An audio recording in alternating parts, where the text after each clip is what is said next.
Sometimes the quietest mornings are the ones that change your life. It was just past 5 a.m. when Marina Carter gripped the steering wheel, her battered pickup truck rumbling across a lonely Wyoming back road. Sagebrush rolled out on either side, silver and blue in the pre-dawn haze. The air was cold enough to make her breath mist in the cab. Scout, her yellow mutt, dozed on the passenger seat, head lolling against Marina's thigh. The world felt empty, peaceful, but Marina's mind ran restless, as it always did before sunrise. Old ghosts trailing behind her in the dark. That's when Scout jerked awake, ears pricking, and let out a low, sharp bark. Marina's heart thumped. She flicked on the high beams, squinting through the dusty windshield. Something flickered just ahead. A movement against the sage, a shape caught in the yellow light. Instinct overrode thought. She stomped the brakes. The tires crunched on gravel as the truck slid to a stop, dust curling up around the fenders. Scout barked again, urgent this time. Marina swung out of the cab, boots sinking into the cold dirt. She could see it now, a wild Mustang, trembling with every muscle pulled taut, sides heaving as if it had been running for hours. Its coat was dappled gray, its mane tangled and wild. The animal stood near an abandoned rail spur, old iron tracks long since claimed by weeds, its leg chained fast to a rusted stake hammered deep in the ground. For a split second, Marina just stared, every nerve in her body zinging with alarm. Then she heard it, a distant whistle, mournful and low, echoing through the sage. A train. "Oh hell, no, no, no," she muttered, sprinting toward the horse. Scout, always braver than she had any right to be, shot ahead, circling the Mustang with a volley of barks. The Mustang's eyes rolled white. It tried to rear, but the chain jerked its leg down cruelly. Marina crouched low, arms out. "Easy, buddy. Easy now." Her words were more for herself than the horse. She fumbled in her coat pocket for her old Leatherman knife, fingers clumsy with cold. The train whistle sounded again, louder. She could see the distant glow of the headlamp now, far down the track but closing fast. The rail spur hadn't seen freight in years, but it fed right into the main line. Someone must have thought the place was forgotten. But the horse was chained, smack in the danger zone. Marina's mind whirled. She knew panic would get them killed. Years working as a paramedic, she'd learned that terror never solved a damn thing. She dropped to one knee, slid up to the horse's flank, and murmured, "You're okay. I've got you. I've got you." The Mustang snorted, nostrils flaring. It tried to sidestep, but the chain clattered. Marina's hands shook as she found the shackle. A heavy, old-fashioned iron manacle snapped tight around the animal's left foreleg, padlocked with a rusted, cheap lock. "What the hell is this?" she whispered. But she didn't have time to wonder. Scout barked furiously at the train, now visible as a comet of white light bearing down the track, horn blaring a warning. "Hold still!" Marina hissed. She jammed the knife blade into the lock, wedging and twisting. The Mustang tried to rear again. A wild-eyed plea for mercy. Marina's knuckles scraped raw against iron, but the lock wouldn't budge. She flipped the blade, jammed it under the chain itself, and wrenched with every bit of strength left in her arms. For a moment, nothing happened. And then, with a groan, the chain shifted. The Mustang staggered. The train was roaring now, its light filling the world, the rails screaming under its weight. "Move!" she yelled, dropping the knife. She grabbed the chain with both hands and heaved. The Mustang, sensing freedom, lunged away from the stake. Metal bit deep into Marina's palm, but she pulled with everything she had, Scout yelping frantically beside her. The chain tore free from the loosened earth. The Mustang bolted, Marina stumbling after, Scout nipping at their heels. The horn shrieked one last time as the train shot past, a wall of noise and wind that nearly knocked Marina flat. Gravel stung her face. She hit the ground, the Mustang half collapsing beside her, chain rattling loose on the stones. For a few seconds, all she could hear was her own heart hammering, the thunder of hooves and Scout's joyous bark. The train vanished into the gray distance, its passing sucking the night away with it. Silence returned, trembling and fragile. Marina lay in the dirt, breath coming hard, feeling the weight of what just happened press down on her. The Mustang snorted, sides heaving, and for a moment their eyes met, one wild, terrified, and defiant, the other exhausted but full of stubborn resolve.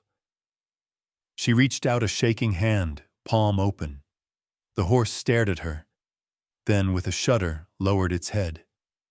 Scout crept close, licking Marina's cheek with the same devotion she'd shown every day since Marina's world fell apart. "You're safe now," Marina whispered, though she barely believed it. "We're all right. We made it." The sky was turning from black to indigo, the first faint promise of dawn creeping over the sage.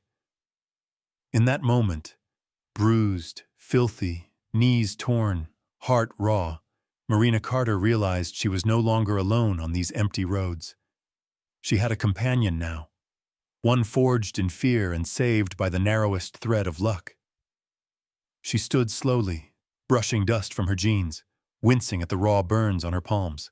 The Mustang, chain still dragging, followed her haltingly to the truck. She checked its wounds, quick and careful. Bloody gash on the leg, marks around the neck, fur matted with sweat and grime. Whoever chained this horse hadn't cared if it lived or died. That thought filled her with a quiet rage.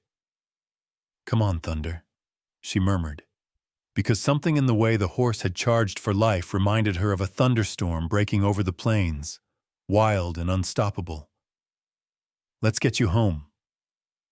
With patience and quiet words, she coaxed Thunder into the makeshift trailer hitched to her truck. Scout hopped in, tail wagging furiously. As Marina started the engine, she looked back one last time at the abandoned tracks. The chain lay twisted in the dirt, a symbol of captivity barely escaped. Marina's hands shook as she gripped the wheel, but she felt something new, too, a glimmer of hope, sharp as dawn and just as wild. She drove on, the three of them bound together by the night's desperate gamble, leaving the chains behind as the rising sun set the sage on fire.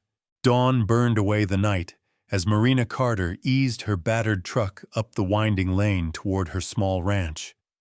Thunder, the rescued Mustang, shifted uneasily in the trailer, hooves thumping nervously every few seconds.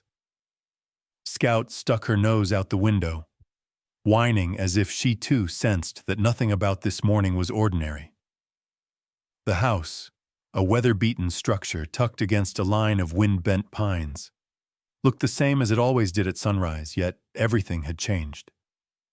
As Marina parked and killed the engine, she took a shaky breath, feeling exhaustion threatening to drag her under. But there was no time for that. She hurried to the trailer, murmuring soft reassurances to Thunder, whose eyes still darted with the wild look of an animal who had known only betrayal and pain. It took patience and plenty of whispered promises, but finally, Thunder stepped gingerly out, his injured leg trembling as he limped toward the old wooden barn. Inside, the air was heavy with the familiar scents of hay and leather, a comforting cocoon against the world outside. Marina led Thunder to a stall, quickly patting it with extra straw, then slipped the battered chain from his leg.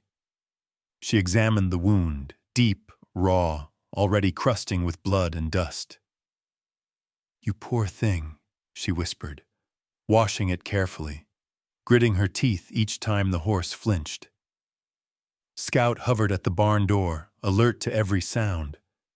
Only when Thunder was as comfortable as she could make him did Marina allow herself a moment to lean against the stall door, forehead pressed to the splintered wood.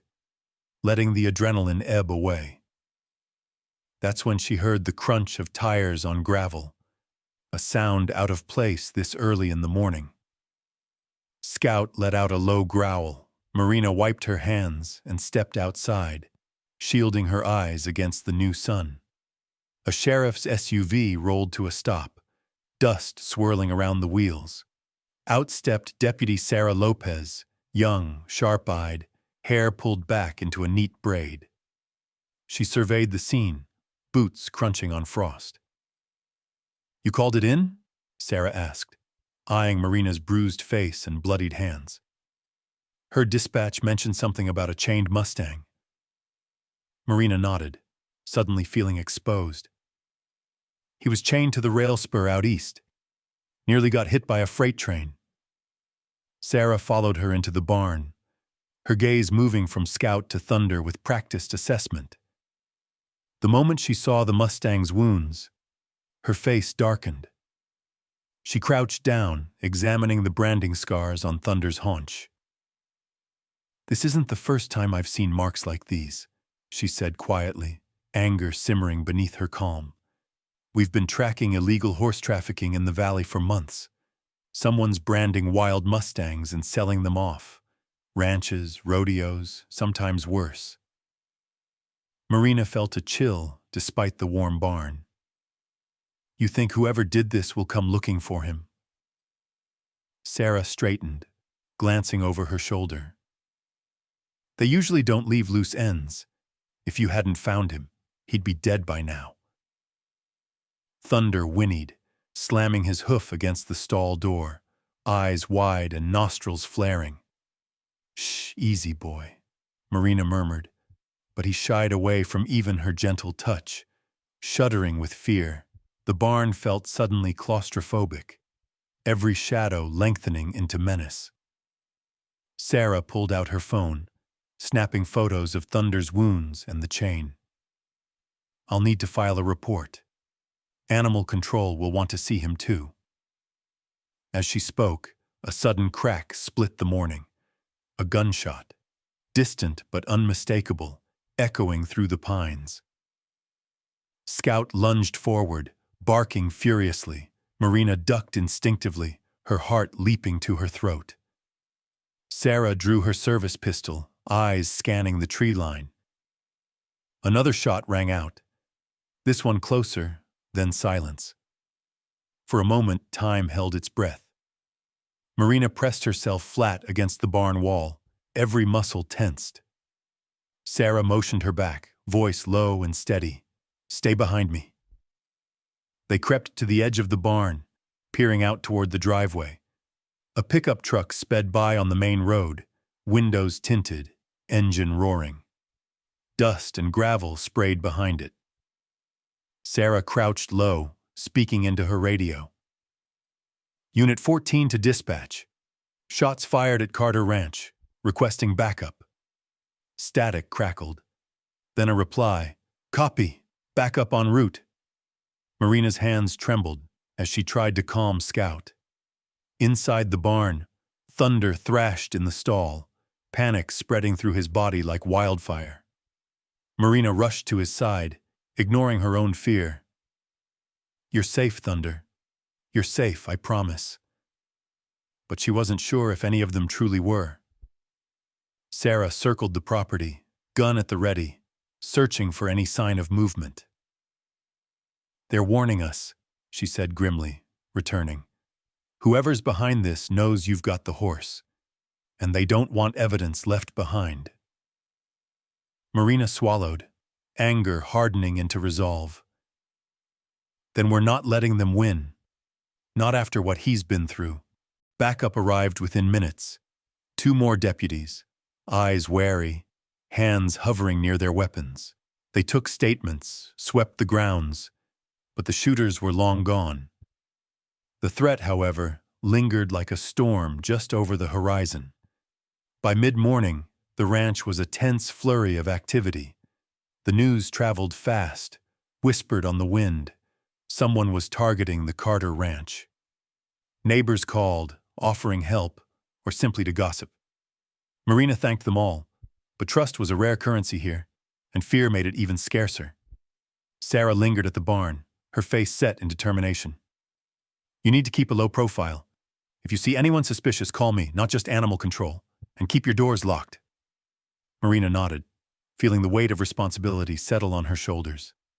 She glanced at Thunder, now standing frozen in the straw, sweat gleaming on his flank, and realized that protecting him would mean more than just shelter and kindness.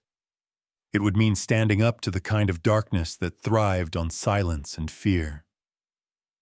As the sun climbed higher, Marina fortified the barn, checked locks, and kept Scout close. Her phone buzzed with calls from worried friends, but she kept her answers short. All the while, Thunder's restlessness grew. He smashed at the stall, shied from every noise, and barely touched his hay. Marina knelt by his side, offering water, speaking softly. Only when Scout settled at the doorway, refusing to leave, did Thunder finally close his eyes, though sleep looked far away. That night, Marina lay awake listening for the smallest sound, the creak of wood, the snap of twigs, even the distant echo of a gunshot. Every time Scout barked, her heart raced. She kept a flashlight and the old Leatherman knife by her bed, knowing how thin the line was between safety and danger. Yet, despite the fear, something fierce burned in her chest, a promise, silent and stubborn. She would not let Thunder down, not now, not ever.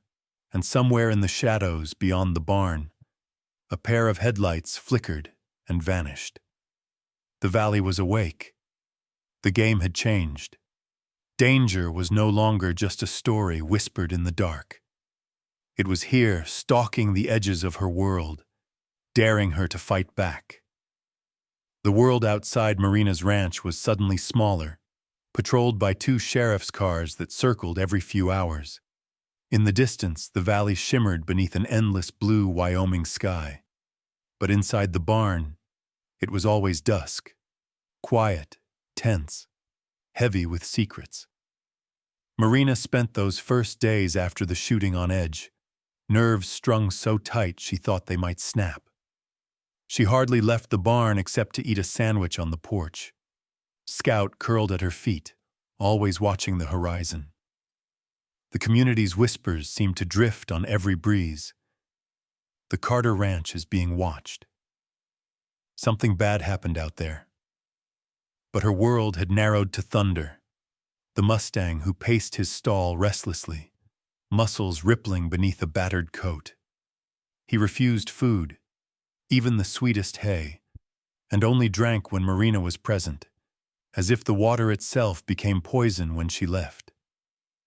Thunder's ears twitched at every creak, every footstep, and Scout, sensing his fear, kept a silent vigil just inside the barn door, eyes flicking from Marina to the horse and back again.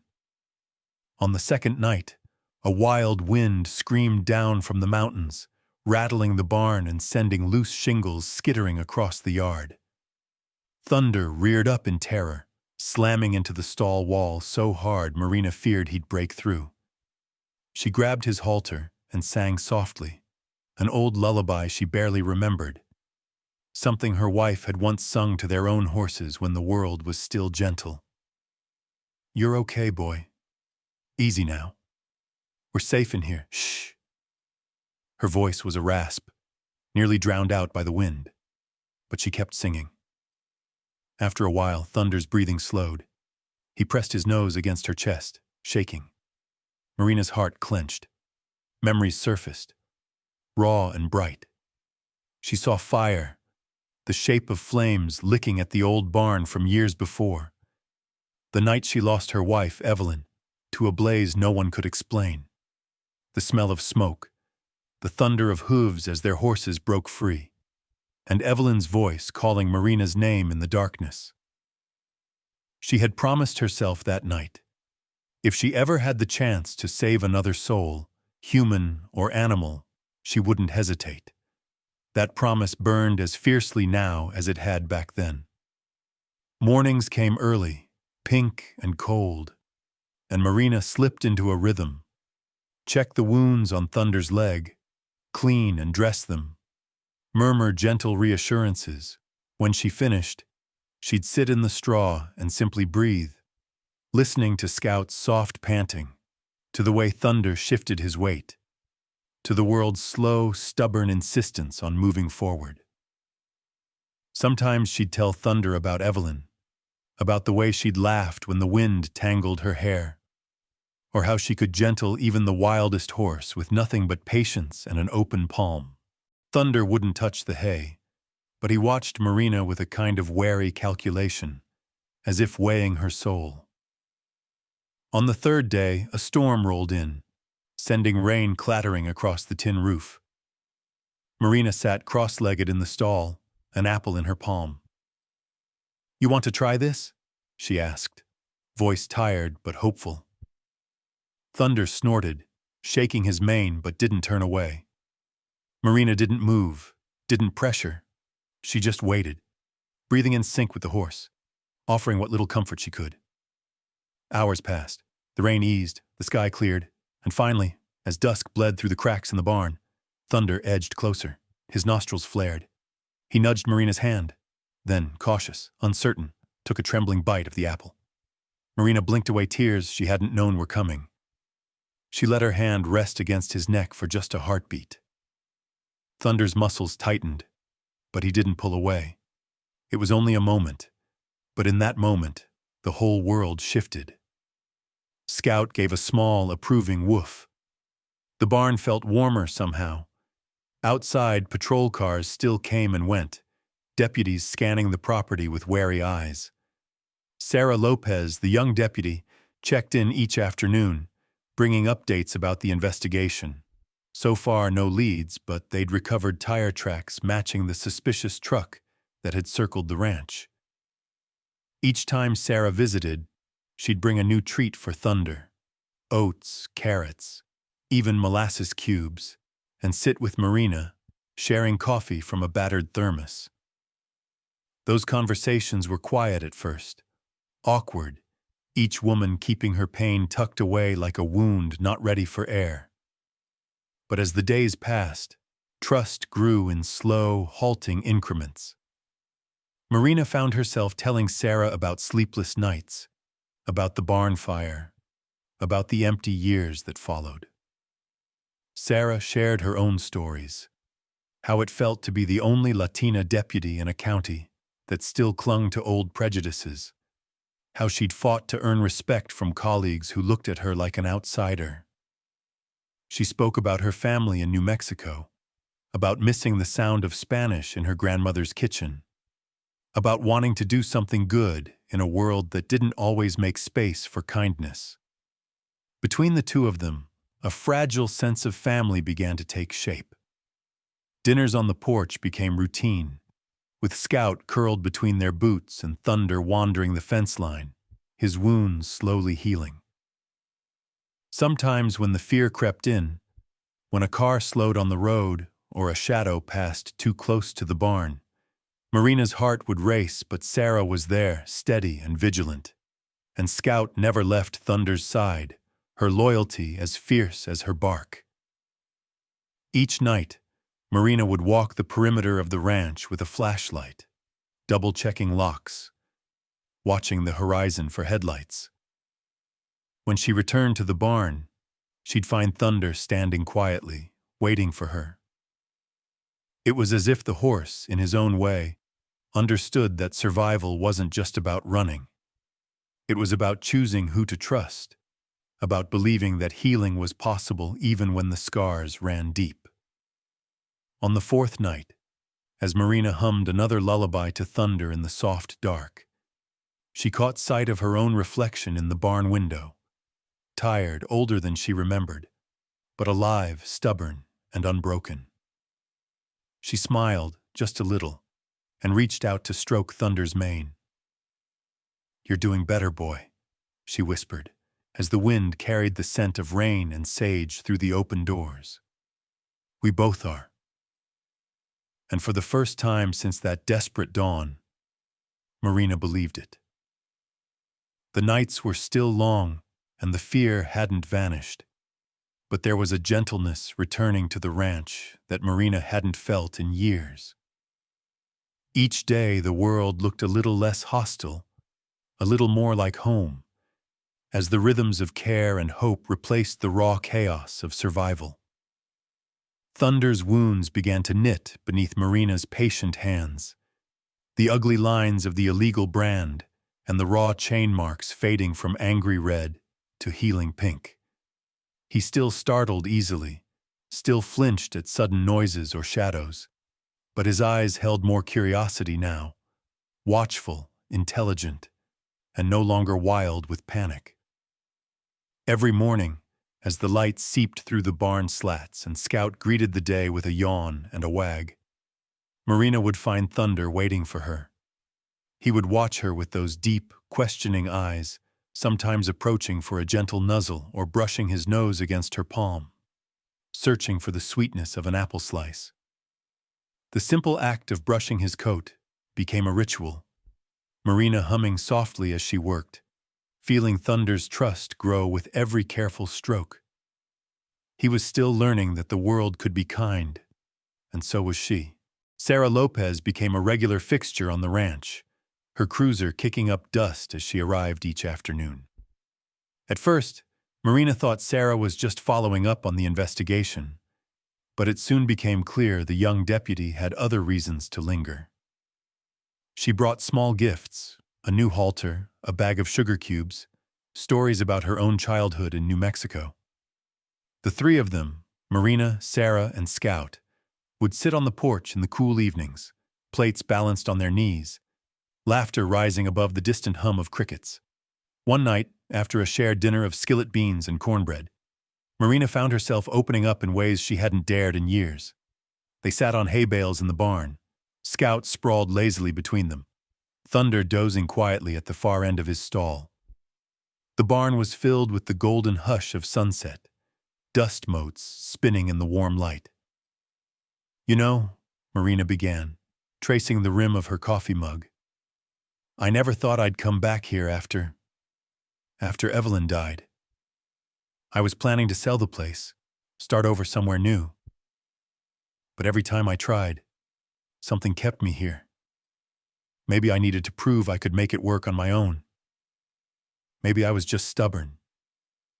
She laughed, the sound brittle and a little embarrassed. Sarah looked at her, the young woman's dark eyes filled with empathy and understanding. "Loss has a way of chaining us," she said quietly. "My dad used to say, the only thing you can do is keep moving your feet, even when the ground keeps shifting." She hesitated, then added, "When I got this job, people said I'd never last out here. Too soft, too brown, not from around here. But I think we proved people wrong just by sticking it out, you know?" Marina nodded, feeling a kinship deeper than she expected. "I used to be a paramedic in Laramie. Back then, I thought I'd seen the worst life could throw at me. Fires, floods, car wrecks. But losing Evelyn, watching the barn burn, knowing I couldn't save her, I never figured out how to come back from that. I guess I'm still trying." There was a long silence, not uncomfortable but thoughtful. Thunder shifted in his stall, the faint sound of his breath steady and calming. Scout let out a contented sigh. Sarah leaned forward, elbows on her knees. "You ever get tired of fighting?" "All the time," Marina replied, smiling wryly. "But I think some of us just don't know how to quit." The honesty hung between them, as gentle and necessary as rain after a drought. Trust, Marina realized, wasn't something that arrived all at once. It was built one word, one touch, one act of shared vulnerability at a time. As the evening deepened, Sarah stood and stretched, looking out the barn door at the fading sky. "I should get going. There's a patrol shift starting soon. But if you ever want company, I can swing by after work. Not as a cop, just as a friend." The invitation was simple, but it carried a weight that Marina felt in her chest. She smiled, feeling the first stirrings of hope. "I'd like that, Sarah. I'd like that a lot." Later that week, a small storm rolled in, the sky painted with bruised clouds and streaks of gold.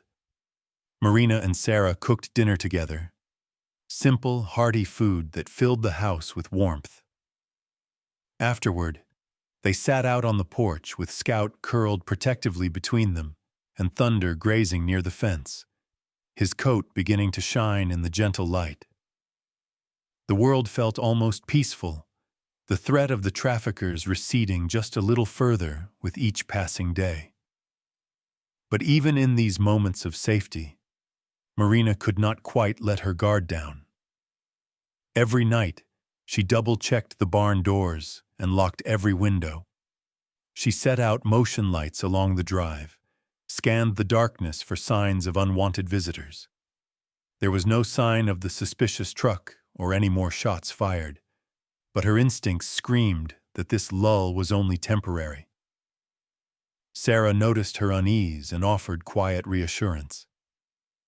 "We've got patrols rolling by every few hours. If anyone comes sniffing around, we'll catch them. But you're right to stay alert. These people don't just give up." Marina nodded, grateful for the deputy's presence and for the way Sarah refused to minimize the danger. It was a relief not to have to pretend she wasn't scared. One evening, as the sun slipped behind the hills and painted the world in red and gold, Thunder came up to the fence near the porch. He stood quietly, watching Marina and Sarah, then leaned over to nuzzle Scout, who responded with a soft, pleased woof. It was such a simple gesture, but to Marina it felt like a small miracle, proof that healing was possible, even after so much pain. That night, Marina dreamed of Evelyn for the first time in months. In the dream, they were standing together in the barn, surrounded by horses and laughter, the air sweet with hay and hope. Evelyn smiled at her, eyes warm and forgiving, and for a moment, Marina felt her own heart begin to heal. When she woke, she found herself smiling, tears drying on her cheeks. The world was still dangerous, the traffickers might still come, but in the quiet safety of her home, with Thunder dozing peacefully in his stall and Sarah's patrol car parked at the edge of the drive, Marina finally believed they might stand a chance, not just of surviving, but of truly living again. The days after the storm brought a fragile sense of normalcy. Sunlight glimmered on the sage, and the scent of warm earth drifted across the ranch. Thunder's coat grew glossier by the day, his step lighter, and the tension in his eyes gradually faded. Marina dared to believe that maybe, just maybe, things were returning to how they ought to be. Sarah kept dropping by after shifts, sometimes in uniform, sometimes in jeans and a windbreaker, her cruiser a reassuring presence parked in the driveway. Together they reinforced the barn, installed new locks, and added a few more motion lights. It felt like building a fortress, but with every bolt and every laugh shared over a tangled wire, the walls between fear and hope blurred a little more. Scout was the first to sense the shift. One evening, as the sky turned purple over the distant hills, Marina stood by the fence watching Thunder graze. Scout, who had been dozing on the porch, sprang up with a low, urgent growl. Marina followed her gaze down the long dirt lane that wound between the sage and cottonwoods. Headlights flickered far off, weaving slowly, stopping and starting. At first, Marina tried to convince herself it was just a neighbor, a lost ranch hand maybe, or a tourist with a busted GPS. But as the truck crept closer, pausing just past the mailbox before reversing and disappearing back up the road, her skin prickled with a cold, crawling dread. That night, sleep felt impossible. Scout was restless, patrolling the house and barn with uncharacteristic intensity. Even Thunder seemed to pick up on the unease, his ears flicking, tail swishing, a hint of old fear haunting his movements. Marina kept her phone close, the old Leatherman and a heavy flashlight on the nightstand. She lay awake long after midnight, eyes fixed on the shifting patterns of headlights moving along the county road, a silent question echoing in the dark. Were they watching? Were they waiting for her to let her guard down? The answer came 2 nights later. Marina was in the kitchen, hands deep in a sink full of soapy water, when Scout erupted into a storm of barking that made her drop a plate. She raced to the window. The suspicious truck was back, dark, battered, with mud-caked tires and a rattling muffler. It circled the driveway slowly, headlights off, pausing at the edge of the property. For a split second, Marina glimpsed a figure in the driver's seat. Face hidden, but posture unmistakably alert, predatory. The truck idled, engine rumbling, then peeled off in a spray of gravel, her heart pounding. Marina grabbed her phone and called Sarah. "They're here," she said, voice trembling. "The same truck, same driver, I think. He was watching the barn." Sarah was there within minutes, cruiser lights flashing blue and red, weapon at the ready. But by the time she arrived, the truck was long gone. Sarah swept the property with practiced efficiency, her expression grim. "We need to take this seriously. They want Thunder back, and they're not going to stop until they get him, or until we make it clear this isn't their playground anymore." She walked with Marina around the barn, checking every lock and window, her flashlight sweeping through the shadows. The 2 women exchanged a long, silent look, an understanding passing between them that words couldn't quite touch. Things would get worse before they got better. The next morning, Marina found a window in the tack room shattered, a brick lying amid the glass shards, a crude warning scrawled on a scrap of cardboard. "Stay out of our business." It was enough to send a chill straight through her bones, but it also ignited a fire in her gut. She refused to be bullied off her own land. Sarah, who came to help clean up, was methodical. She photographed the scene, dusted the brick for prints, and swept the area for any other signs of tampering. "They're getting bolder," she muttered. "We need to check for anything else they might have left behind." Together they walked the perimeter, Scout close at their heels, when Sarah crawled under Marina's old pickup to check the undercarriage. She found something that made her blood run cold. A small black device, taped carefully beneath the chassis. A GPS tracker, its LED blinking steadily. Marina stared at the device, anger warring with fear. They were tracking me? Following me to know when I'd leave, when I'd come home. She broke off, voice tight. "We have to end this, Sarah. We have to stop them, or they'll just keep coming." Sarah nodded, her jaw set with resolve. "We're working on it. I'll have our techs sweep your whole place, see if there are any more surprises." But even as she spoke, the sense of safety Marina had fought so hard to build began to crumble. Word spread quickly through the valley. Friends called with cautious concern. Neighbors offered to keep an eye out, but nobody wanted to get too close. This wasn't just gossip anymore. This was dangerous. Marina started carrying her phone everywhere, always within reach, and kept her keys and a packed duffel by the door just in case. Every time a car passed slowly on the road, she watched it until it was out of sight. Nights became a tense vigil, every creak or howl of wind setting her nerves on edge. Thunder, sensing the storm building, reverted to his old skittishness. He spent his nights pacing the stall, sides heaving, spooked by shadows and unfamiliar noises.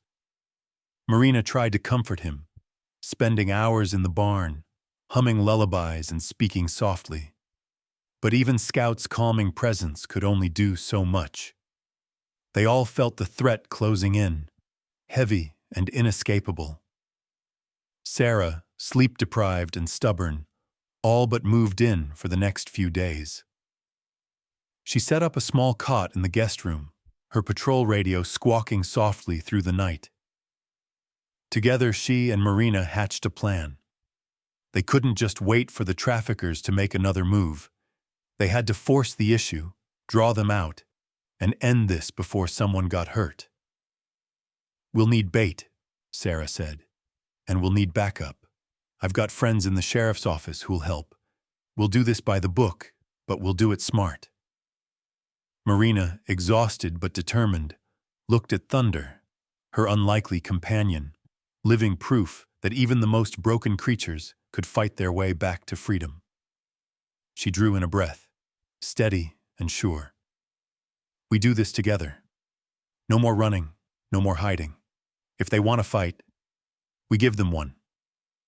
That night, as the valley lay wrapped in uneasy silence, Marina stood in the barn, stroking Thunder's neck, promising herself that no matter what happened, she would not let the darkness win. The traffickers had underestimated her before. They would not make that mistake again. In the deep Wyoming night, as headlights flared and vanished along the distant road, Marina, Sarah, Scout, and Thunder waited. No longer just survivors, but a team ready to stand their ground. The battle for the ranch, for freedom, for justice had truly begun. Plans have a way of testing your nerve, especially when lives are on the line. In the days following the threat, Marina found herself swept up in a blur of strategy sessions, stakeouts, and hurried phone calls. Sleep came in short, fractured bursts, always shadowed by anxiety. Sarah was a constant presence, moving briskly from the kitchen to the barn, her phone pressed to her ear, coordinating with the sheriff's office, running through every possible scenario. The house became a war room. Maps spread across the kitchen table, patrol shifts were written on napkins, and even Scout seemed to sense that something big was coming. The plan was risky, but it was the only way. Sarah would go undercover, posing as someone willing to return Thunder for the right price. Word had gotten out that the Carter Ranch had rescued a valuable Mustang.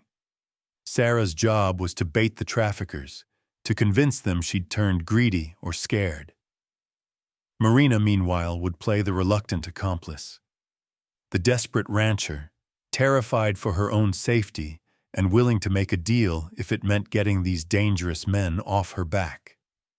The location, an abandoned rodeo ground on the outskirts of town where nobody would come snooping.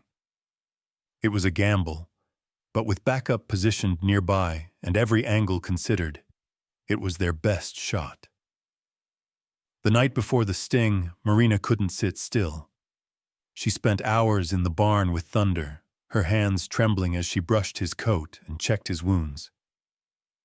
"We're almost through this, boy," she whispered, her voice thin with fatigue. "Just one more night."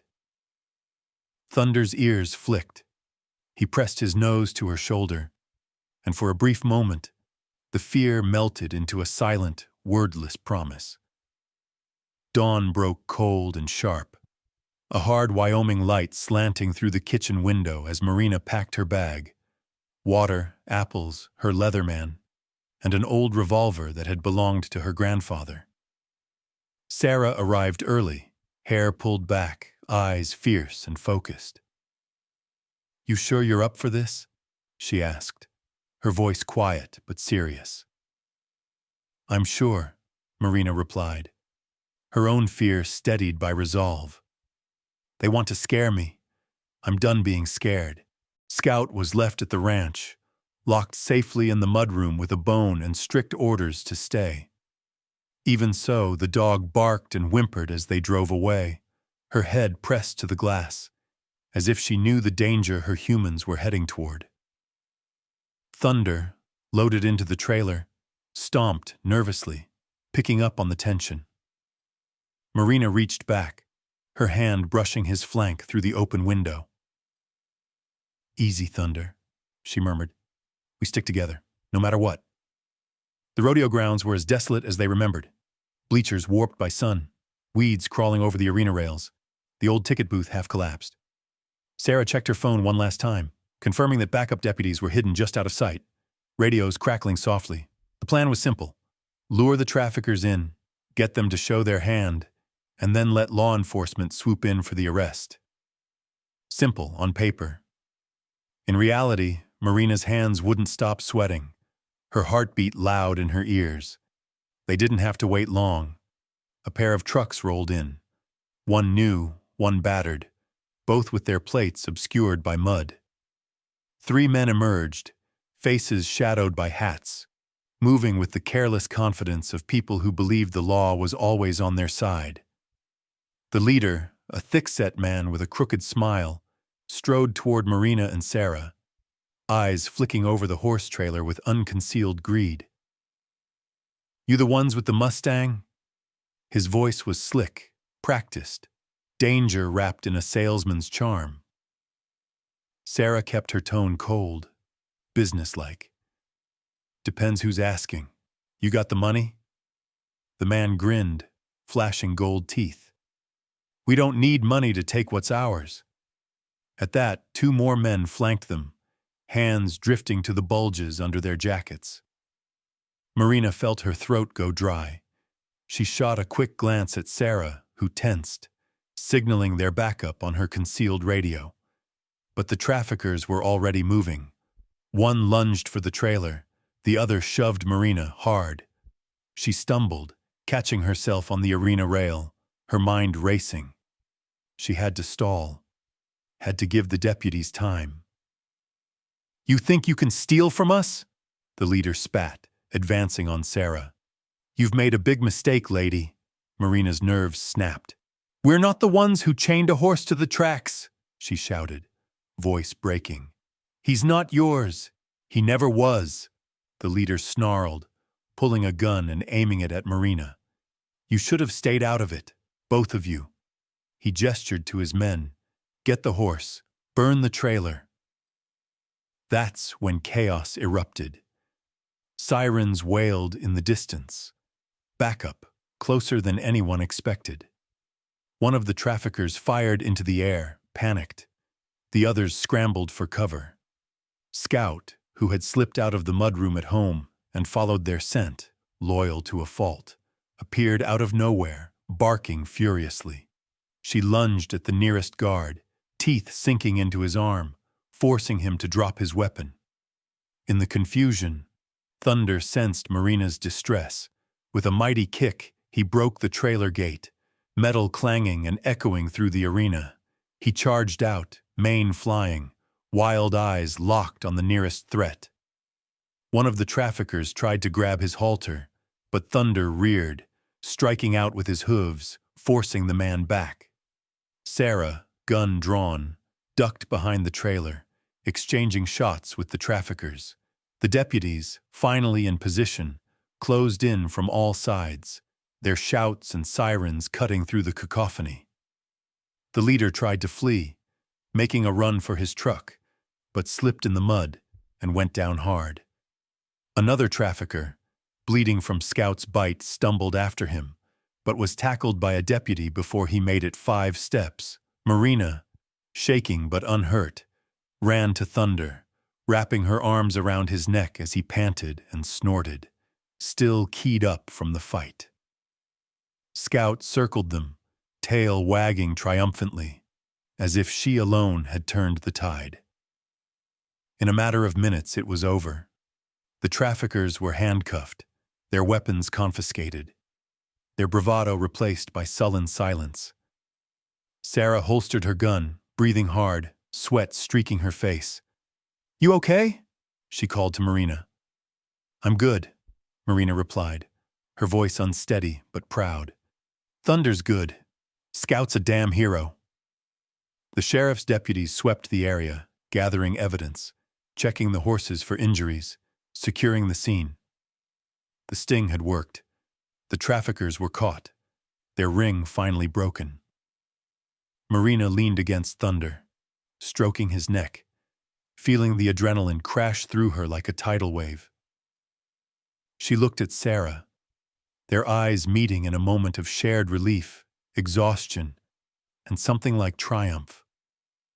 For the first time in weeks, Marina allowed herself to believe they had survived, they had fought back, and they had won, not just for Thunder, but for every lost and broken soul that needed a sanctuary in the Wyoming sage. But even as the last of the squad cars pulled away, the memory of gunshots still echoed in Marina's mind. The scars remained, but so did the strength she'd found. In herself, in Thunder, in her unlikely family. Whatever came next, she was no longer alone, and that made all the difference. The dust was still settling over the rodeo grounds, sirens fading into the Wyoming night, when Marina realized her hands were shaking. Scout pressed close against her leg, her golden fur flecked with dirt and a streak of blood from the bitten trafficker. Thunder's breathing was heavy, every muscle in his body still quivering from the adrenaline and chaos. Deputies were securing the perimeter, voices urgent but controlled over the radios.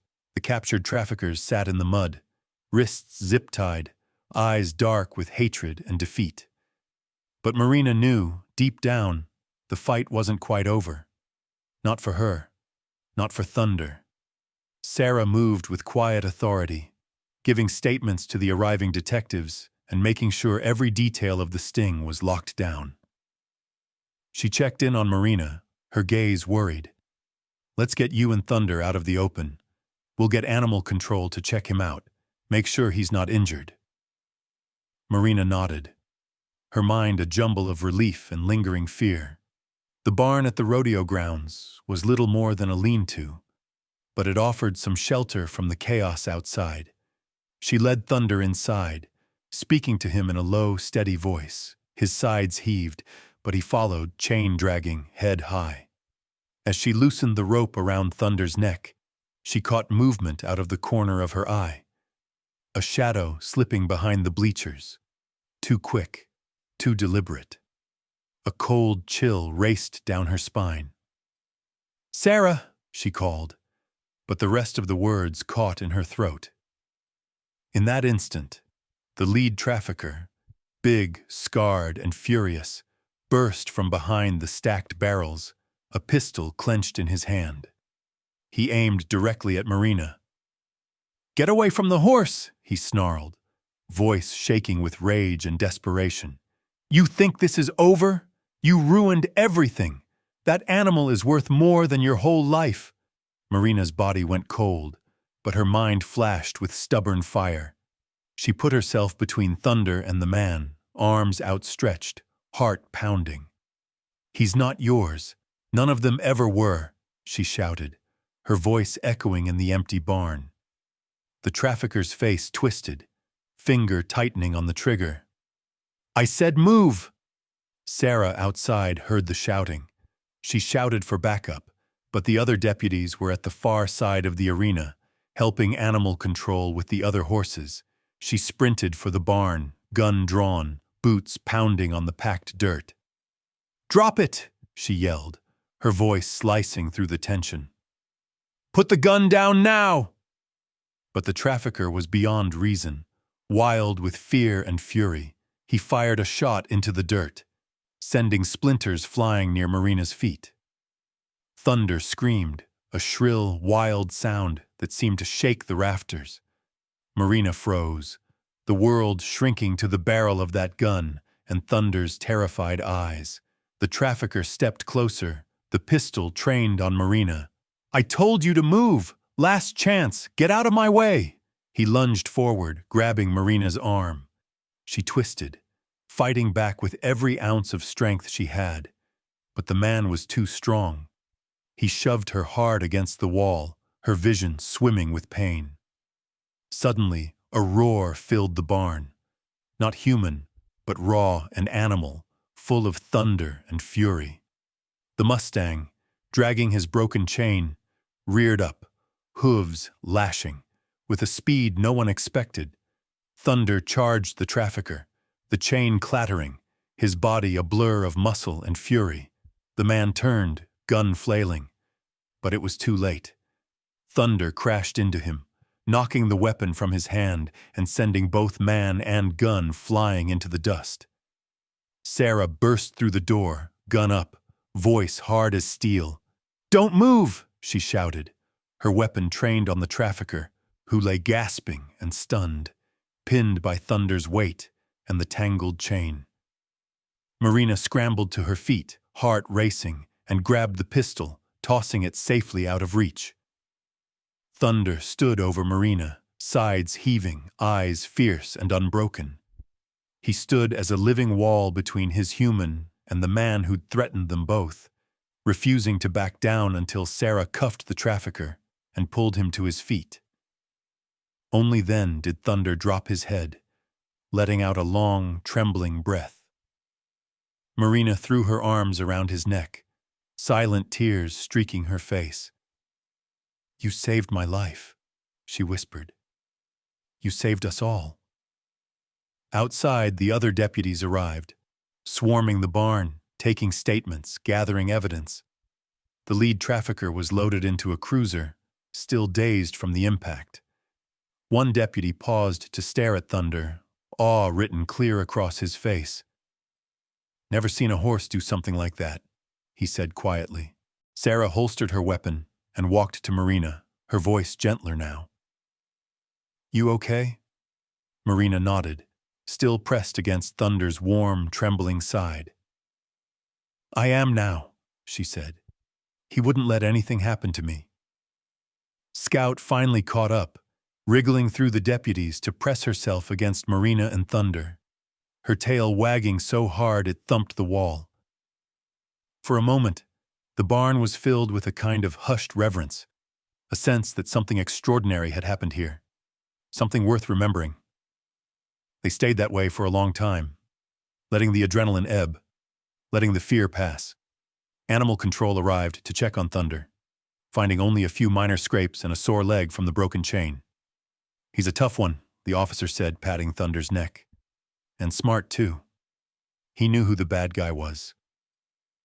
By the time they left the rodeo grounds, dawn was breaking over the hills.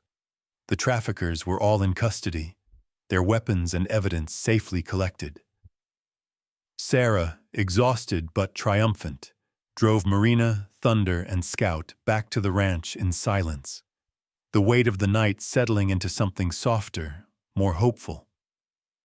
At the ranch, neighbors and friends waited at the gate, their faces anxious and relieved as the battered group returned. Thunder, limping but proud, led the way. As they passed through the old wooden gate, Scout barked twice, her signal that they were home and safe.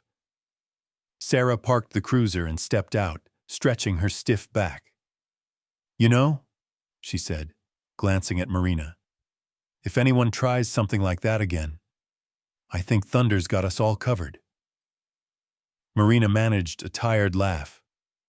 "I think he's earned as many apples as he wants." They brought Thunder to his stall, where he immediately went to the water trough, drinking deeply. Marina stood with Sarah outside the barn, Scout curled at their feet, watching the sunrise paint the sage in gold and lavender. For the first time in what felt like forever, Marina let herself truly relax. The worst was behind them. They had stood together, woman, horse, and friend, against the darkest kind of cruelty, and they had won. But most of all, Marina knew now that trust could be rebuilt, that courage could be born again out of fear and pain. Thunder, once broken and chained, had become her protector, her family, and as the sun climbed higher, she knew she would never forget the way he had stood tall, not just for her, but for everyone who needed to believe in hope again.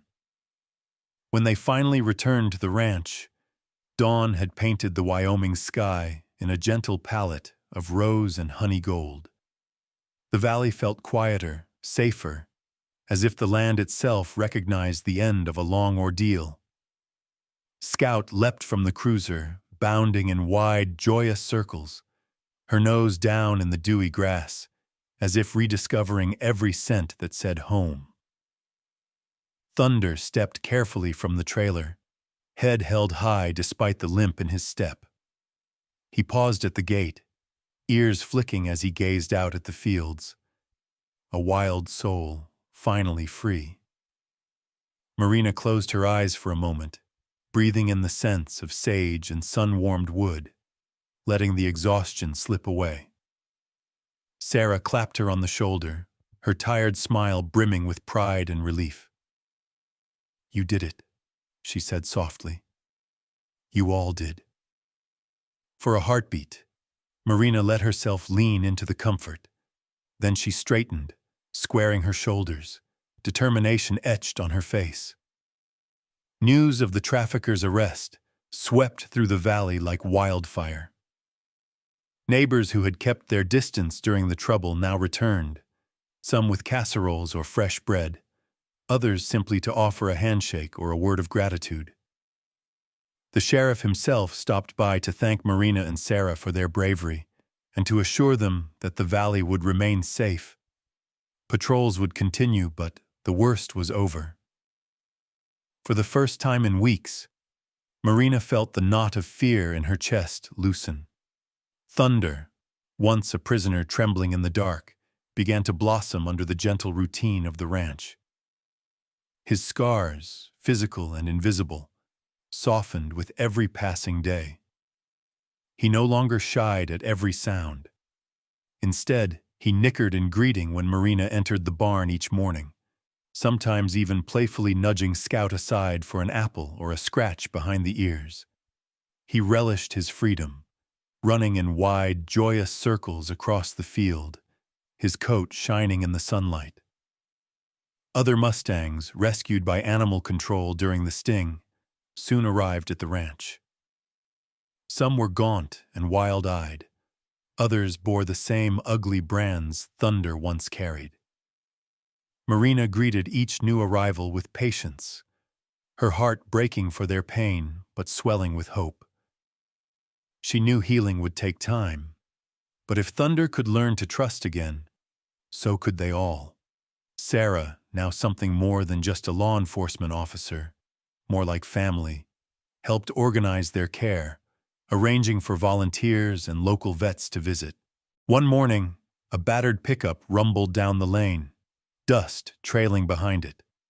A woman with a gentle smile and calloused hands climbed out, introducing herself as the director of the local rescue foundation. "We heard what you did," she told Marina. "The whole county's talking about you and about Thunder." She handed over an envelope. "We'd like to help. There's grant money, donations from folks who want to see these horses safe. Your ranch, if you want it, can be a real sanctuary, for all of them." Marina stared at the letter, barely able to believe it. The thought of turning her small, battered place into a haven for the lost and broken filled her with awe and gratitude. She glanced at Sarah, whose eyes sparkled with tears. "We can do this," Sarah said, her voice thick. "We really can."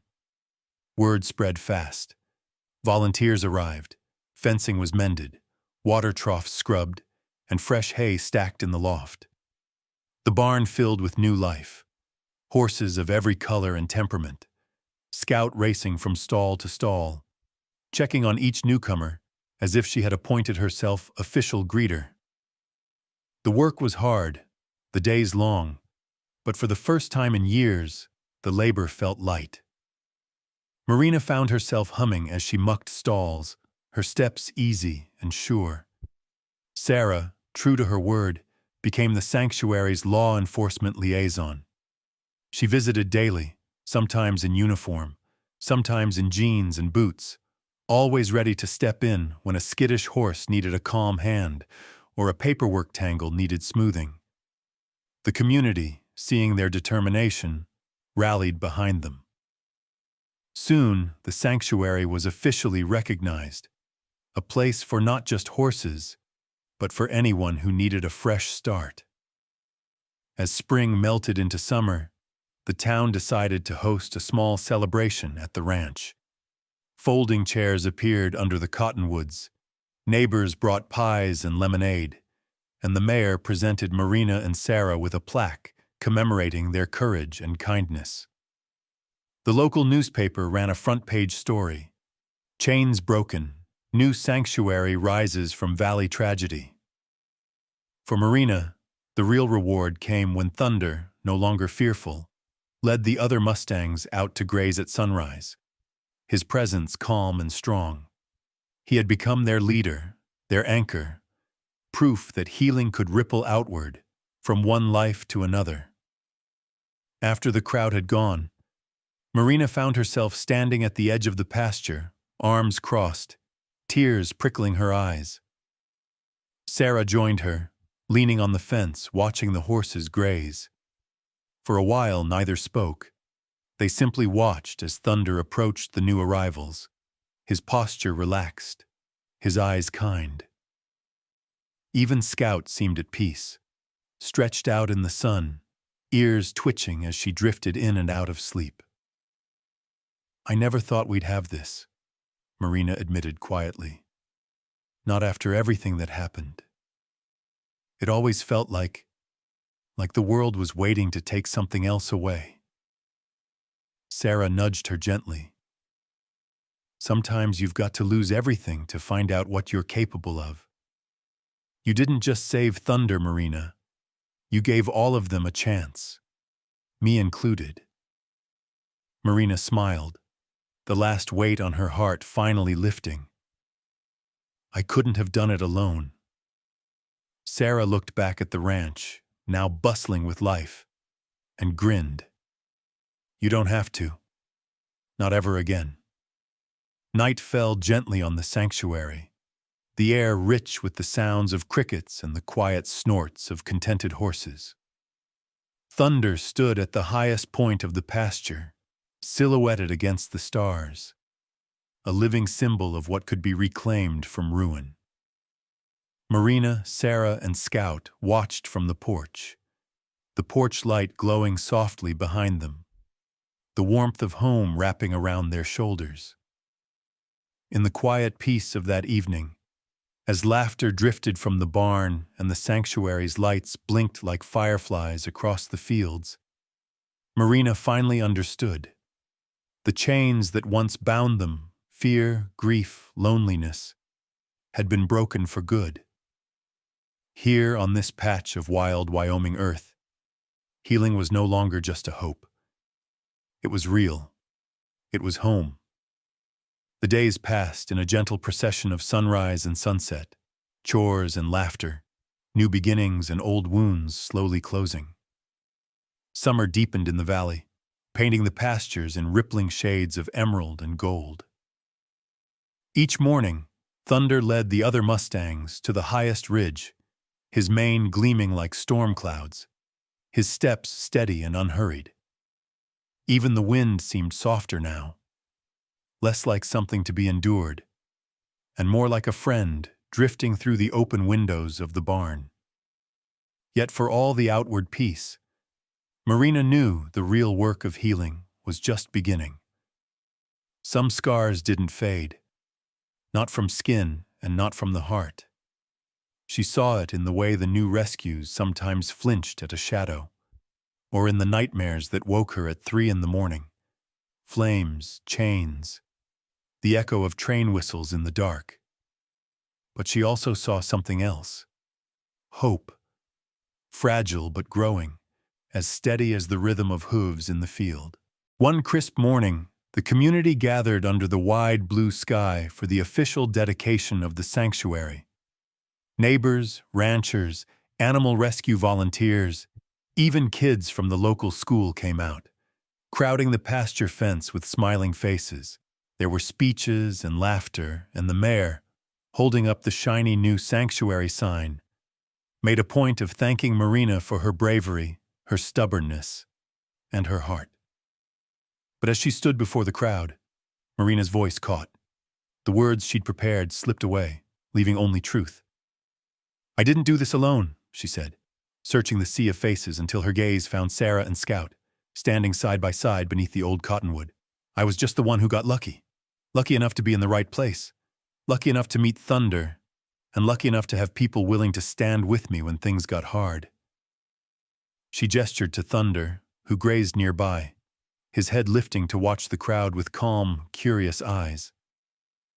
"He wasn't just saved," Marina continued, her voice steadying as she spoke. "He learned to trust again. So did I. The truth is, we all have chains one way or another. Sometimes they're visible. Sometimes they're only in here." She tapped her chest, feeling the old ache. "But chains can be broken. The scars don't have to define us." The crowd listened in silence, the hush deep and respectful. A few of the rescue volunteers wiped tears from their eyes. Sarah stood a little straighter, her badge glinting in the sun. After the speeches, there was food and music, the ranch alive with celebration. Kids fed apples to the Mustangs, laughing as the horses gently took treats from their open palms. The volunteers showed off the improvements: new paddocks, a medical shed, and a shaded picnic area for visitors. For the first time in years, the ranch buzzed with life and promise. As the party ebbed and the guests drifted home, Marina found herself standing alone near the barn, the evening settling in around her. She watched Thunder at the fence, quiet and content. The old ache, the sense that something precious could be lost at any moment, had faded, replaced by a deeper, steadier calm. Sarah joined her, handing over a mug of coffee, the steam curling in the cool air. They stood together in silence, listening to the gentle sounds of the ranch: horses whickering, Scout chasing a moth in the grass, the wind rustling the cottonwoods. "You said something today I've been thinking about," Sarah finally said, her voice soft. "About how the scars don't have to define us." Marina looked at her, seeing not just a deputy or a friend, but someone whose own pain had forged a strength every bit as fierce as Thunder's. "You've carried plenty yourself," she said gently. Sarah smiled, a little rueful. "Yeah. Sometimes I think I tried to outrun mine by working so hard, by proving myself. But coming here, standing up to those guys, seeing what you built, made me realize you can't heal in isolation. You need people. You need a reason to keep going." Marina nodded. "And sometimes, you need a stubborn horse to remind you that hope is worth the risk." They both laughed, the tension of so many hard months dissolving in the summer dusk. Scout returned, tail wagging, eyes bright with the simple happiness of belonging. That night, Marina couldn't sleep. She rose quietly, pulling on boots and an old jacket, and slipped outside beneath a sky thick with stars. The ranch was peaceful, bathed in silver light. She wandered to the fence where Thunder stood, his silhouette massive and calm against the horizon. For a while she simply stood there, hand resting on his warm neck, her breath mingling with his. The night was quiet, but Marina's mind spun with questions about the future, about how to keep the sanctuary alive, about whether she was strong enough to be the person others now believed her to be. "Do you think it ever goes away?" she whispered to Thunder. "The fear, the doubt?" Thunder nickered softly, shifting closer. She smiled through the tears that came, unexpected and clean. In that silence, Marina realized something she'd missed before. Healing wasn't about going back to who you were before the pain. It was about becoming someone new, someone shaped by the fire, the loss, the love that came after. It was about standing in the dark and still daring to trust the dawn. Later that week, Sarah organized a small meeting with the volunteers. They talked about the next steps: more rescued horses, new fencing, outreach programs for local schools. But what struck Marina most was the sense of shared purpose. This place, born from tragedy, was now a beacon for anyone, human or animal, who needed a second chance. Marina stood before the group, her voice strong. Thunder's not the only one who learned to trust again, she said. You all taught me that healing isn't just about surviving. It's about choosing to stay, to fight for each other, and to believe that freedom means more than breaking a chain. It means helping someone else do the same, Sarah added, her voice proud and clear. Sometimes the bravest thing you can do is fight for what's right, even when the odds are against you. We did that here, and we'll keep doing it every day. Thunder stood quietly at Marina's side, living proof that hope could run free again. As the meeting ended and the group broke up with hugs and laughter, Marina felt lighter than she had in years. She walked out into the pasture, Scout at her heels, and watched Thunder graze among the other Mustangs. Chains might leave scars, but they did not decide the future. Not here, not anymore. The sanctuary glowed in the soft Wyoming dusk, a living promise that even the deepest wounds could heal. And as the stars came out, Marina whispered her thanks to the night, to the horse who saved her, and to everyone who had helped her remember. Healing was not just survival. It was choosing, again and again, to trust. Dawn crept quietly over the Wyoming sage, painting the land in hues of silver and pale gold. Marina stood on her porch, a mug of coffee warming her hands, the air crisp and full of promise.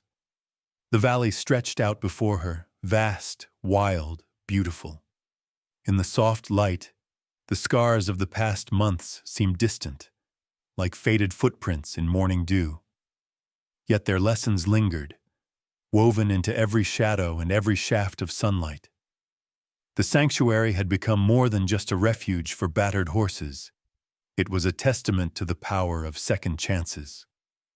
As Marina watched, Thunder trotted out to the pasture, the morning sun catching in his mane.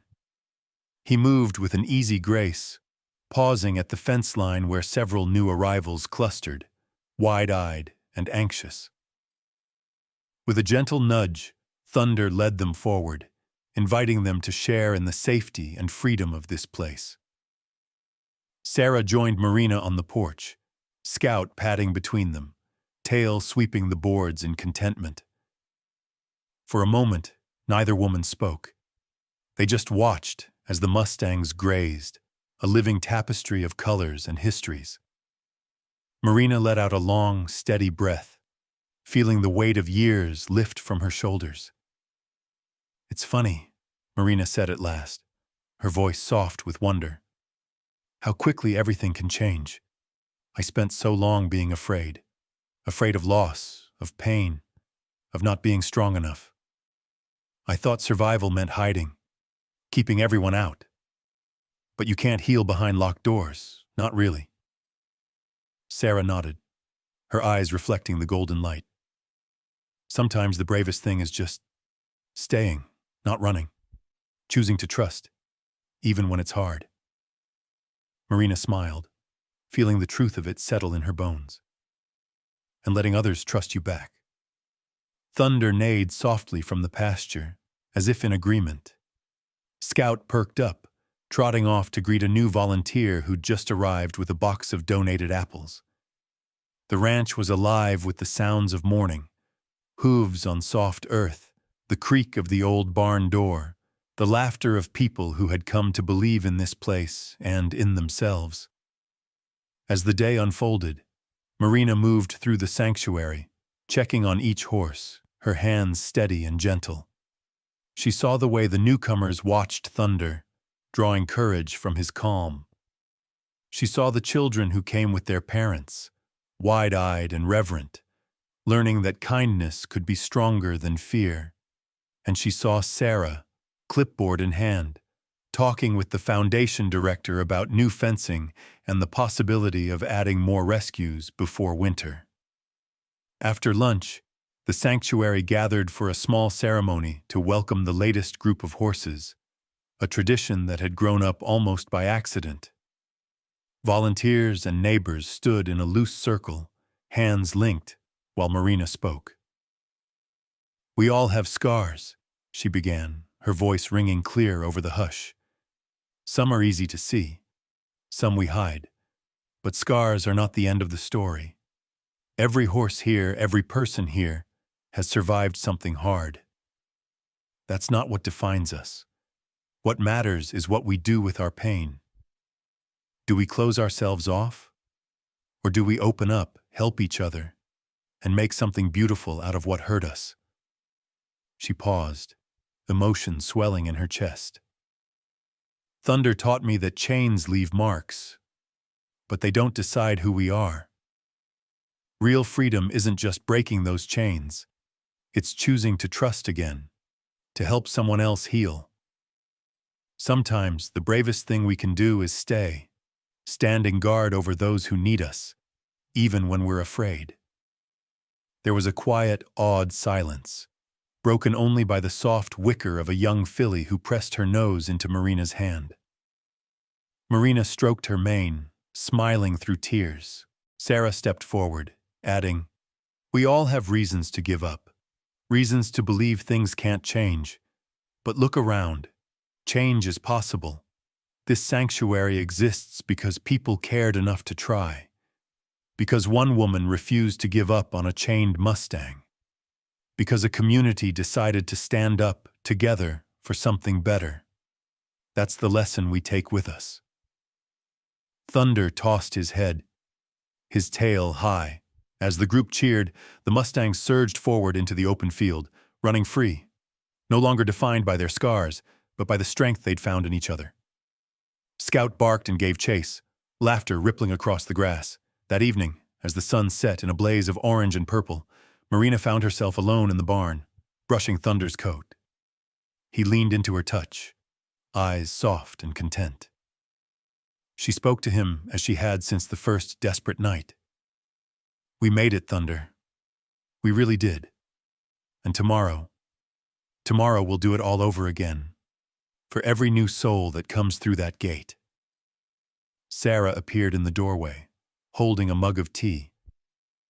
"You're going to fill this place up, you know. They'll keep coming." Marina smiled, tucking a strand of hair behind her ear. "Then we'll keep making room, for them, for us, for anyone who needs it." They stood in companionable silence as the last light faded, the barn glowing warm around them. In the distance, a pair of headlights crested the ridge, a trailer bringing more horses, more stories, more chances to heal. When the new arrivals stepped off the ramp, wide-eyed and uncertain, Thunder was there, steady and welcoming, with Marina, Sarah, and Scout beside him. The past was not erased, but it no longer ruled the future. The chains, once so heavy, had been replaced by something much stronger: trust. As the ranch settled into night, Marina whispered a quiet promise to herself, and to the ones who had made her whole again. Freedom isn't just running. It's knowing you're safe. It's choosing to stay. It's helping others find the courage to trust, too. And in the cool Wyoming dusk, the sanctuary stood as a beacon, for horses, for people, for anyone who needed to believe that no wound was too deep and no heart too broken to be healed.